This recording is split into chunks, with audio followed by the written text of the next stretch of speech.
There's no argument which is this weekend's biggest game. It's Liverpool versus Manchester United.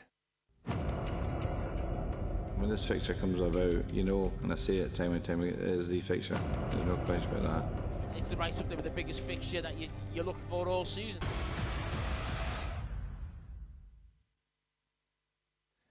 £4:30 Sunday. It's Liverpool versus Manchester United. Huge game, whatever the context. Representing Merseyside, well, the red half of Merseyside, Garry Gillespie and Lou Macari representing Manchester United for the next half hour or so. Lou, good to see you. Thanks, Very different times at Manchester United, but let's just deal with one story. Is it right you were about to sign for Liverpool? I think everyone knows that by now, Mark. You're 50 years down the line. Instead of heading to Anfield, I ended up at Old Trafford. But you were sat in the director's box at Anfield, I weren't you? was, and the director's box was full, apart from one seat to my left. And Pat Creran, who was assistant manager at Manchester United, had been given that seat. So he sat down, ex-Celtic player, asked me what I was doing there. I said, well, I've been brought down in a car. I said, I had no idea where I was going, because Jockstein had told the driver not to tell me. So the first thing I knew after leaving Scotland was Anfield, and I didn't have any say in the matter. Paddy said, well, don't sign for Liverpool, sign for us, which is Manchester United. And I'd just met Bill Shankly, who was a bit of a ferocious fella, wasn't he? He was a bit... and I was terrified of him. I'd only met him for about 5 minutes. And I thought, oh, God, if I don't sign for Liverpool, I'm going to have to go and tell Bill Shankly that I'm not signing. And I wasn't looking forward to doing that. So I said to Paddy, how do you know Tommy Docherty wants to sign at United? He says, well, I know, we talk about you. And I said, all right, I won't sign then. And I went back to Bill Shankly and told him, and I didn't tell him the truth. I told him I needed time to think it over. I didn't need any time to think it over.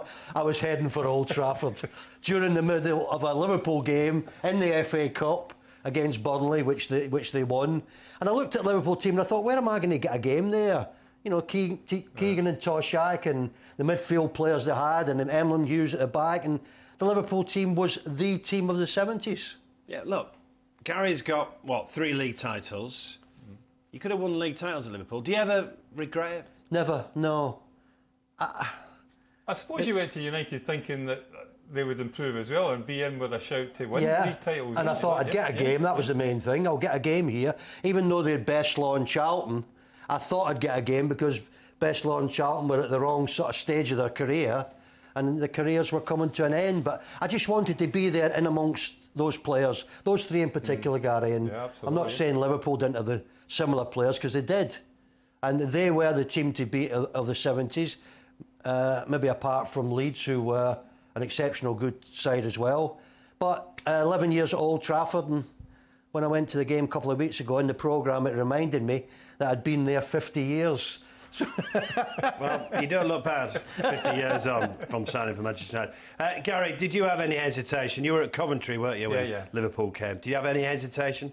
I had an opportunity. It was a time when Coventry, like, well, there's about 9 people's contracts were up come the end of the season. So it was a time where you could go, just come in. I don't know if it was the Bosman ruling or not, but you could go and talk to other teams. I went to talk to Stoke, I went to talk to West Brom, and I'd gone down to Arsenal. Terry Neal was manager at the time at Arsenal. Don Howe was his assistant.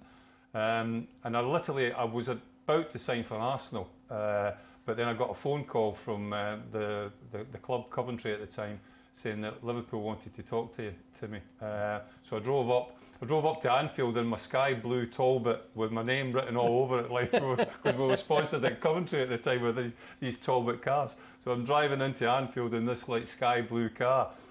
Spoke to them, and similar to like Lou, I mean, like, Liverpool were the team to be at that time. I mean, I did look at it and I think, where am I going to get into this team? But in saying that, I struggled for the first 2 years to get into the starting 11. But I had 8 fantastic years there, fantastic football club, and the history speaks for itself. You know, I think I was there 8 years. The lowest we ever finished in the first division was second, and we won it, I think, 4 times when I was there. I obviously had 3 league championship medals. You had to play so many games. Yeah. My first season I didn't play enough games, so it was a fantastic time for me, I have to And say. were you aware of the rivalry with Manchester United? Oh, absolutely, yeah.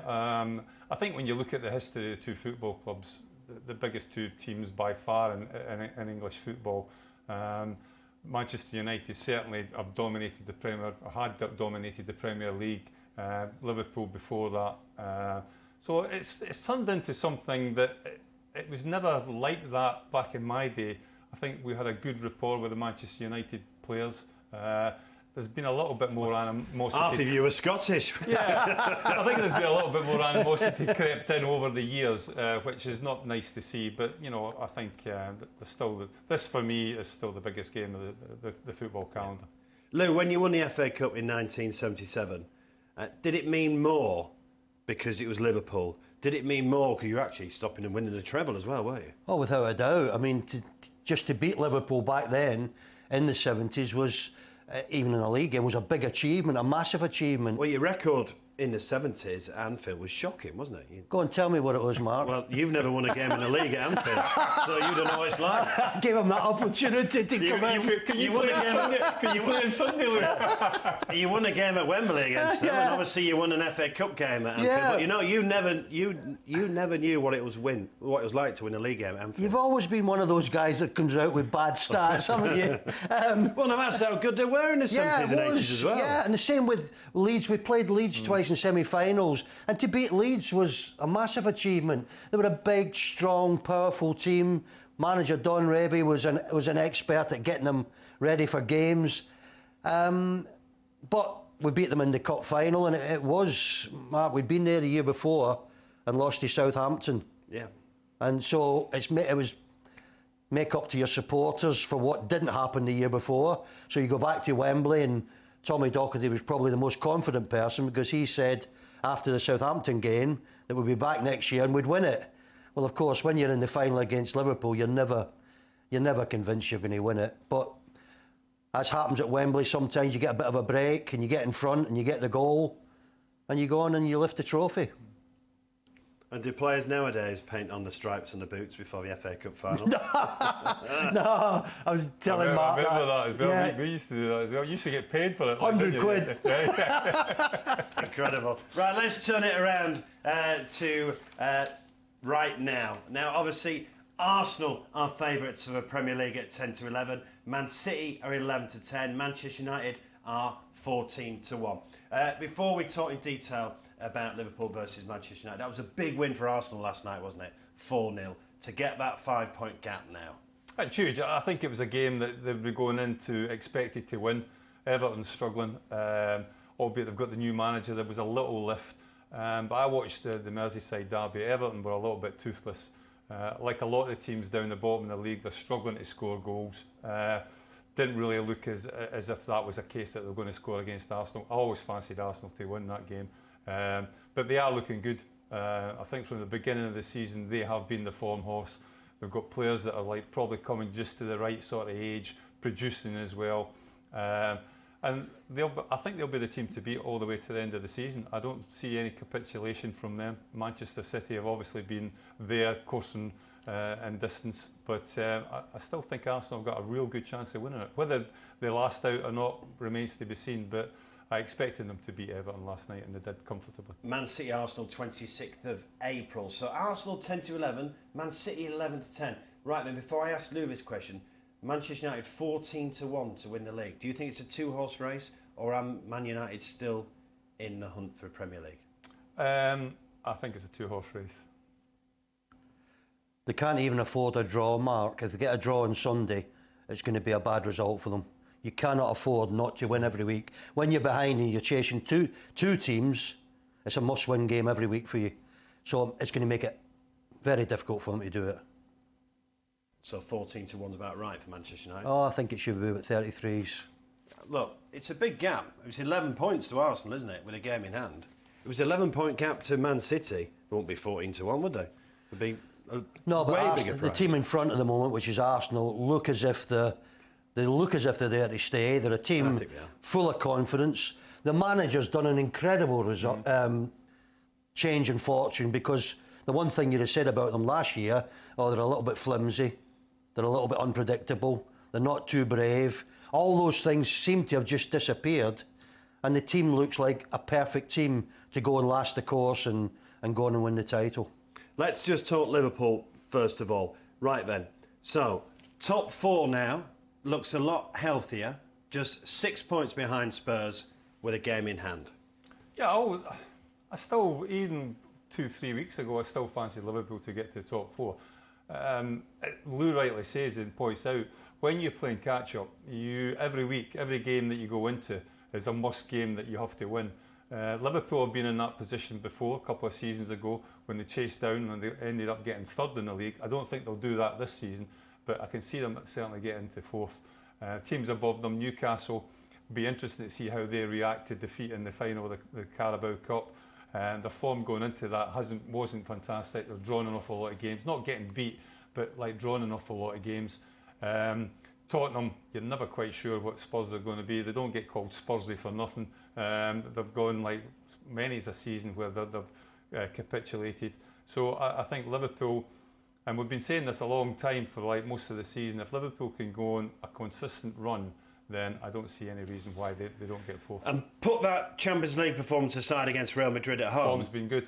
They've been good defensively as well, haven't they? What is it? Is it 4 clean sheets in a row in the Premier League? 4 clean sheets in the Premier League. When you look at their defensive record, I think they've conceded 28 goals, and they're right up there with the defence. I think Man United have conceded 28 goals. I don't see anybody criticising Man United's back 4 on a regular basis. So, I think in hindsight, 4 games on the spin where you don't concede goals. Liverpool have got the players in the positions of the pitch where if you are keeping clean sheets, you're likely to nick a goal and get your 3 points. But as I say, when you're playing catch up, it's always a difficult encounter, like week in, week out, to try and keep the pressure on the teams above you. It puts pressure on yourselves, and it's how Liverpool handle that. And can you put your finger on, what's gone wrong? I mean, the 6th, unexpected. I honestly don't know. I think when you look at last season, has that taken an awful lot out of them? Like fighting on 4 fronts to like 4 trophies. Be interesting to see what happens maybe next season with United, because that's exactly what United are doing this season. But it's a combination of things. People getting injured, the midfield, ageing midfield. I think you've got like 2 sets of players where you've got maybe the likes of Henderson, the likes of Milner, the likes of Fabinho coming into that early 30s, middle 30s age, and then you've got the likes of Harvey Elliott, Carvalho, young players that are not maybe quite ready to break through. I think they need to strengthen in the summer. If they do that, then I can see them being a major force again.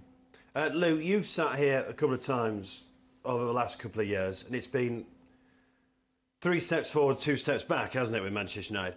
What has Ten Hag brought? Is it the winning mentality? I mean, the last 2 home games, they've been 1-0 down against West Ham, 1-0 down against Barcelona. Last season, both of those games would have gone the wrong way, wouldn't they? He's definitely brought the winning mentality, Mark. I think he's also... how he's done it, I don't know. Obviously, Ronaldo went, and a lot of people thought, now that Ronaldo's gone, where will the goals come from? Along comes Rashford, a new Rashford. I'd like to ask him, and I will ask him when I see him, what have you done to Marcus Rashford? Because the one thing he couldn't do last year, Gary, was run. Yeah. He couldn't run. He couldn't get from A to B quick enough. He couldn't get into the box. And this year, when you watch him... Was that a mental thing, you think, Lou, or was that a physical thing? No idea, Yeah, Gary. yeah. It's a bit like Liverpool, what's happened to Liverpool.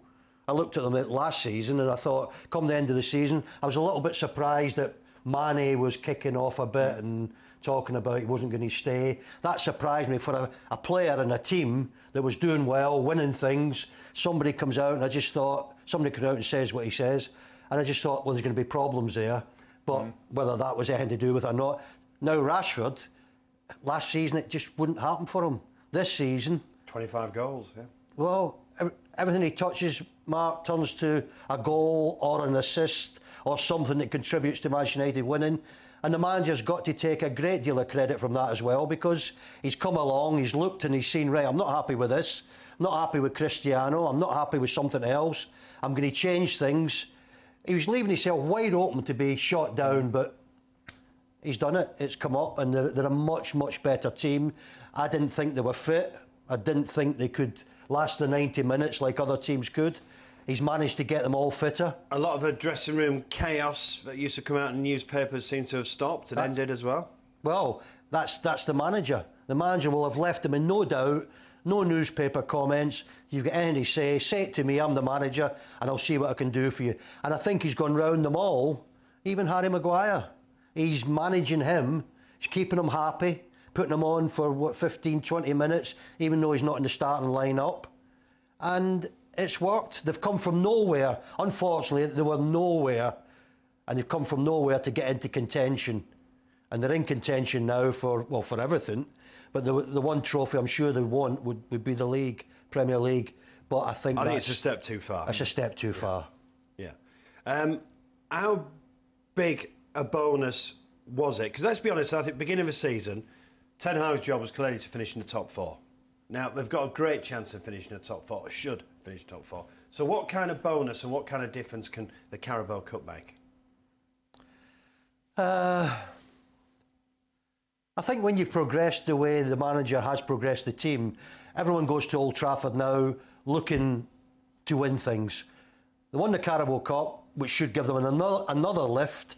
I don't think they'll get carried away with it because on the day, Newcastle weren't very good. United didn't play at their best either, I didn't feel. But he's got the whole place and the team on the right track. When that happens, as a manager, even if you lose a game, you'll come away still confident you're going to win your next couple of games.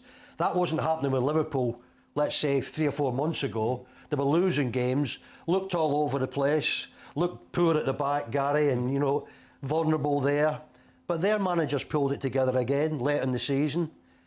And I think you've got to give them, Liverpool manager, our manager at Manchester United, and of course the Arsenal manager, I think you've got to give all them a great deal of credit for transforming their teams in many different ways. Yeah. I think it just makes Sunday fascinating, Gary, as well. And Liverpool's record at Anfield against Manchester United of late has been very good, hasn't it? They've not lost in the last 6. The last time Manchester United won at Anfield was Rooney, the only goal in 2016. The record is good against Manchester United at Anfield. It is, in general, Liverpool's home form has been good. Certainly struggled away. I think you just need to look back to last season. I mean, it's incredible when you think about it. We're talking about this season, how dominant Manchester United has been. It was 9-0 in aggregate last year. 9-0 in aggregate. I mean, that's phenomenal scores against Manchester United if you're playing for Liverpool. That's never been heard of. I think you have to say that going into this game at the weekend, Man United, I think, will be favourites. As simple as that, even although it's at Anfield. Liverpool are slight favourites. Are they? Well. But I think Fred will get involved at the weekend and go biggest price Liverpool. Yeah. Without even checking with him. He'll go biggest price Liverpool at the weekend. No, Liverpool are slight favourites in this. Mentioned last season, how bad was that 4-0? All right, it was 5-0. It was 5-0, wasn't it, at Old Trafford? How bad was that 5-0 at Old Trafford? It was the worst performance I'd seen.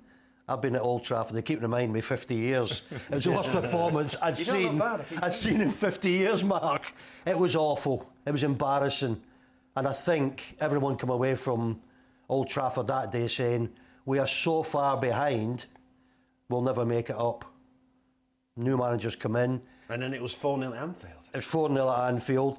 The Manchester United, the game at Old Trafford was worse because it was on your home pitch, didn't perform, outrun, outplayed, outfought. And if Klopp hadn't made those changes later on, it could have been more than 5. Oh, listen, it was 5-0 in Liverpool. Yeah.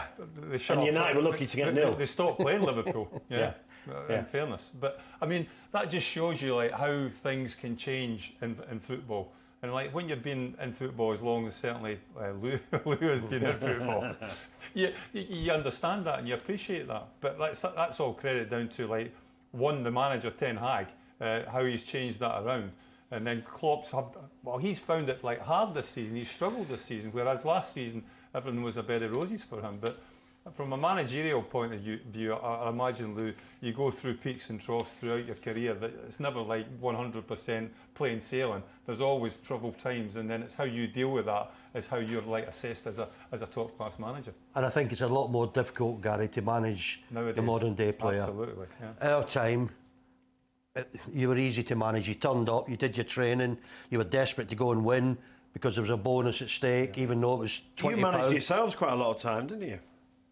Well, you did, because that's the way it was back then, wasn't it? You had your team. If you weren't a team, you'd find out in results that you're not a team. There's no team spirit. But when you had the team spirit that Liverpool had and we had at Old Trafford, it got you places. You won trophies. So has Ten Hag brought the right kind of characters in the dressing room then, with the likes of Martinez and Casemiro? Well, he would have known their characters, and maybe that's what he set out to do, Mark. Look for that type of character. If he did set out to do that, it's because one big character's obviously left, hasn't he? Ronaldo. Well, that's, yeah. It's Ronaldo done great for Manchester United, no matter what anybody says about him. He just lost the plot a little bit, let's say, towards the end, and as a result has departed. We're talking about past games. It was 2-1, obviously, at Old Trafford at the start of this season, and it was huge pressure going into that game because they'd lost at Brighton at home and then the 4-0 to Brentford away. Yeah, but 2-1, Mark, compared to the previous season, that was accepted, I think. You know, the 5-0 previous season when... No, but to Manchester United to win with that pressure on, it was a huge win, wasn't it? Oh, yeah. Sancho and Rashford scoring. Yeah, a huge win, but everyone was hoping and praying there would be a change in results, new managers coming in, and you get a change in results and you get a feeling that you could be on the up. But it's not until the last couple of months, I think, that everyone's realised there's been enough changes to get us into contention.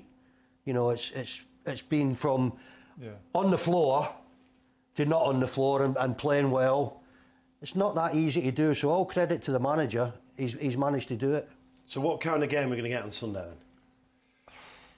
You can never really predict exactly how it's going to go. I think going back to the game against United at Old Trafford, I think Liverpool going into that game were maybe a little bit overconfident. There were so many holes in Liverpool's back four that day then, it was ridiculous. I think Liverpool have tightened up a little bit. I think it'll be a tense, edgy affair at the weekend. I don't see there being too many opportunities early on in the game. As the game goes on, I think gradually teams, because of the quality that both teams have got on the pitch, there will be opportunities. And as I say, I still think that Man United are slight favourites for it. But in saying that, Liverpool have got it all to play for. If they lose this game against Manchester United, top four will be hard. What were they like last night then? The goals came late on, didn't they? But Van Dijk scored. I know his main job's defending, but that might just give him a boost, might it? He should score more for me, to be quite honest with you. If you're a 6'5" centre-half coming up from most of the set plays, then I think he should score a lot more than what he does do. And he's got ability as well. He's good in possession, he's calm in possession, he's got great skill. I just think that he could maybe score an awful lot more. I thought we were very steady early in the game. Wolves didn't really have any cutting edge whatsoever. That's the story of their season so far. And Liverpool dominated as much possession as what they wanted, but without really creating too many opportunities themselves.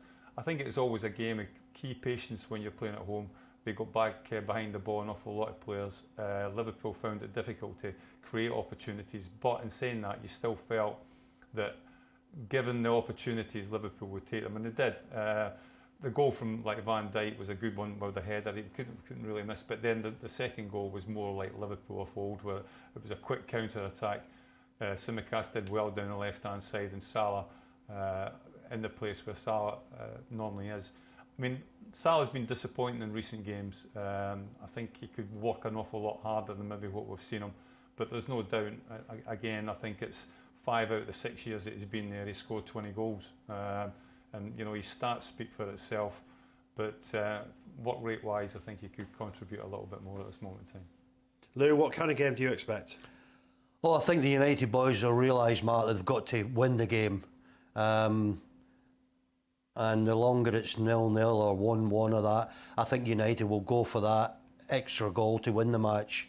Might leave themselves open at the back and might regret it, but I think that they'll all realise that a draw, which normally going to Anfield and getting a draw, is okay. Position they're in the league, it's not going to be okay. You're going to lose ground on Arsenal probably, and Man City. Right, this is my favourite part of the show, prediction time. Go on, what score are you going for? I think it will be a draw. I don't see a great deal of difference between the two sides. I think when you look at the the stats from like the games played so far, yes, Manchester United are like 10 points ahead of them, but there's so many similarities. I think it'll be a draw. It'll be a score draw. I'd go 1-1 or 2-2. If it is a draw late on in the game, I can see United gambling and going for it because they must pick up the 3 points mark. So I'm going for United to win 2-1. So, draw, United victory, 2-1. That's the predictions. Let's talk about the other games this weekend. The 12:30 game on Saturday is Man City home to Newcastle. Man City have won their last 13 Premier League home games against Newcastle. Quick thoughts on this and a prediction for Man City versus Newcastle. I think all season Newcastle have relied on their goalkeeper to get them as many clean sheets as they've had. I'm not sure, is he back? Yeah. He's back. If he's at his normal best, it could be a little bit difficult for City, but still at the end of the 90 minutes, I see them winning the game. It'd be interesting to see how Newcastle react after like getting beat in the Carabao Cup final. I think that will determine quite a bit like where they finish in the league. Difficult place to go. Only 2 games that they've lost have been against Liverpool, Newcastle, and their defensive record is exceptional. I think they've only conceded 15 goals. So it won't be a walkover for Manchester City, I don't think. But in saying that, I still think that Manchester City will be too good for them and they will win. I'm going 2-0 for City. Arsenal-Bournemouth, 3 o'clock, Gary. Yeah, I fear for Bournemouth. I think most of the people are like resigned to the fact that they'll end up in the Championship. They've had 1 or 2 little pick-me-up results, but not enough. Arsenal flying at this moment in time. I can't see anything other than an Arsenal victory, and I think it'll be comfortable. I think it's at least 3-0. Lou? I agree with everything Gary said. Bournemouth, unfortunately, heading back to the Championship and playing against a team that's flying at the moment. Only one outcome, the obvious one. Also at 3 o'clock, Aston Villa versus Crystal Palace, Lou.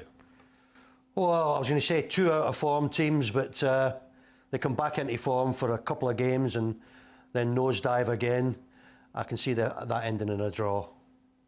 Aston Villa versus Palace. Absolutely. I think looking at Crystal Palace like the other week when they played Liverpool, managed to keep a clean sheet. I think they've got talented individuals, but for some reason they're not really firing on all cylinders. Aston Villa had a little bit of pick-me-up, obviously, doing okay under Unai Emery. Again, I think it will be a draw. I think it'll be a score draw, though. Brighton-West Ham. Brighton, I mean, like they look really good at times. West Ham, I mean, David Moyes must be like pulling his hair out. You know, like I think even the game against Manchester United in the cup game, I think he felt they were a little bit unlucky not to get something out of that game. They should have maybe like won it, with that maybe stretching the imagination a little bit too far. I think Brighton will win actually. I think Brighton look good to me. They play really good football. Some good really individual players as well. I think Brighton might just edge that and it'll be 2-1. Lou, West Ham, 16th-year-old club. Can they get out of it? They can, but they'll need to get something out of this game, and I think if they got a point out of it, Mark, that would be a big help to them. I don't think they're playing well enough to guarantee going to Brighton and winning the game, but I think they're capable of getting a draw. I'm going for the draw. Also at 3 o'clock on Saturday. This is huge. Both managers under pressure, and one manager's only just taken over. Chelsea versus Leeds. Well, I fear for Graham Potter. I had him as a player at Stoke. Lovely guy. I followed his career. He went to Sweden and did fantastic at the club he was at there. Came back here, did fantastic at Brighton. He's gone to Chelsea. I'm hoping, because I'm going to speak to him, I'm hoping he tells me that he hasn't signed all the players. I'm hoping that there's somebody else who was in charge of signing the players and he's just been given them. If that's the case, then I feel for him because he'll get the sack and he's not responsible for he shouldn't be responsible for the way that team is playing if he hasn't personally signed all the players, and I don't think he will have signed them. So what advice are you going to give him when you do speak to him? Just to keep going? Keep going. Yeah. Keep going, because the chop eventually, if they keep going the way they're going, the chop will come. I just think the owners have employed someone to go out and buy, and have enough numbers to sort of convince you that they're going to win something. It's not as easy as that, just going into the transfer market and bringing them in. So if he's not responsible, if he's not responsible for even one of those players, I'll say to him, you should never allowed it to happen. And I fear for him because I can see the chop round the corner. What about the game then? Leeds at home. Leeds at home. Leeds just outside of bottom 3. It'll get him the sack. If he can't beat Leeds at home, unfortunately, it will be the sack for him, I think. You should beat Leeds at home. They're capable of beating Leeds at home, but when I watched them the other night, they seemed a bit lost. There wasn't that running power that a team needs to have. Players were sort of not running at the maximum.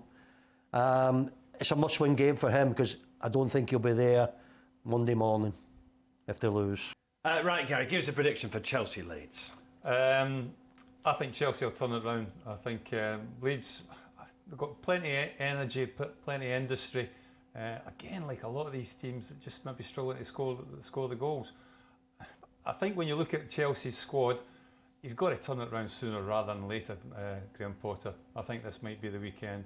I'm going to go for a Chelsea win, narrow win, and I'm going to go 1-0. Wolves Spurs also at 3 o'clock. You saw Wolves last night. I was impressed with Wolves. They're a good footballing side. Again, they just lack that little bit punch up front. Tottenham, again, being Spurs throughout the course of the season, you think that they're really looking good, have some really big results. Big result against Chelsea, wasn't it? But then they go and get knocked out of the cup.